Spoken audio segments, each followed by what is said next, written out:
देता है सचमुच। और कहते हैं आनंद से गाऊंगा, जीवन भर अपने प्रभु की स्तुति करता करूंगा। आमीन।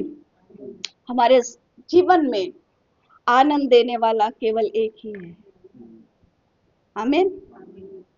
हमारा परिवार, हमारे रिश्तेदार या हमारे कितने भी करीबी क्यों ना हो, हमें वो आनंद नहीं दे सकते जो परमेश्वर हमें दे सकता है। इसलिए वो कहता है कि आनंद से गाऊंगा, जीवन भर अपने प्रभु की स्तुति करूंगा। क्यों? क्योंकि उसने मुझे पाप की गंदगी से निकाला है ना। कीस से उसने, उस दलदल की कीस से, संसार की दलदल की कीस से उसने मुझे बाहर निकाला है। आमीन।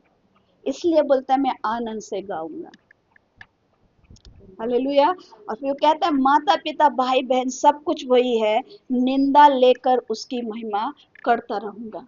वचन कहता है मत्ती अध्याय में अगर हम पढ़ते हैं तो उसमें वो कहता है कि जो मेरे से ज्यादा अपने भाई बहन या माता पिता को प्यार करता है वो मेरे योग्य नहीं है। इसलिए वो कहता है कि माता पिता भाई बहन सब कुछ वही है, मेरे लिए सब कुछ वही है, उसके लिए मैं हर निंदा उठा सकता हूँ। और ऐसा ही हमारा जीवन भी होना चाहिए। हम सबसे ज्यादा उस परमेश्वर को प्रेम करें जिसने हमसे पहले, उसने हमसे प्रेम किया। वचन कहता है हमने उससे प्रेम नहीं किया लेकिन उसने हमसे प्रेम किया। आमीन। जगत की उत्पत्ति से उसने हमसे प्रेम किया ताकि हम बचाए जाएं। हालेलुया। आज उसका प्रेम ही है कि हम आज यहाँ पाए जाते हैं। ये उसका अनुग्रह है, ये उसकी दया है कि हम आज उसकी संगति में पाए जाते हैं। आमीन।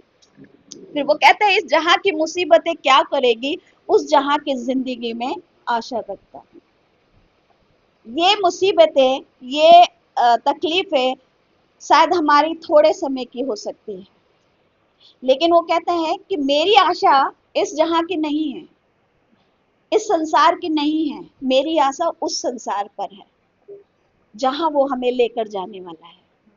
हालेलुया।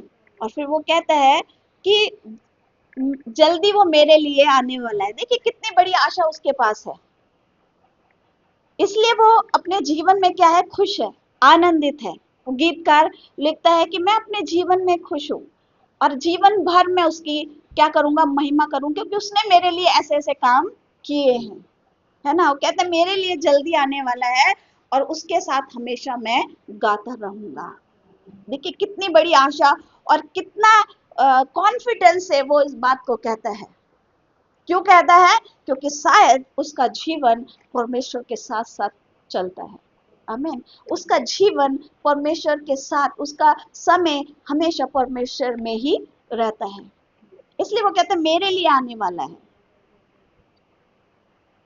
ऐसा कॉन्फिडेंस हमारे अंदर भी होना चाहिए, क्योंकि हमारा समय परमेश्वर में होना चाहिए, हमारा जीवन परमेश्वर में होना चाहिए, ताकि हम भी कह सके कि मेरे लिए वो एक दिन आने वाला है और मैं हमेशा उसके साथ क्या करूंगा, गाता रहूंगा। क्योंकि वचन कहता है, प्रकाशित वाक्य कहता है कि वहां पर ना तो रोना और ना दांतों का पीसना होगा, बल्कि आनंद ही आनंद होगा। आमीन। ऐसा आनंद अगर हम चाहते हैं, हम अपने जीवन को तैयार करें। आमीन। हम उसके परमेश्वर के साथ अपना समय बिताए, उसके साथ हम अपना जीवन जिए। आमीन। परमेश्वर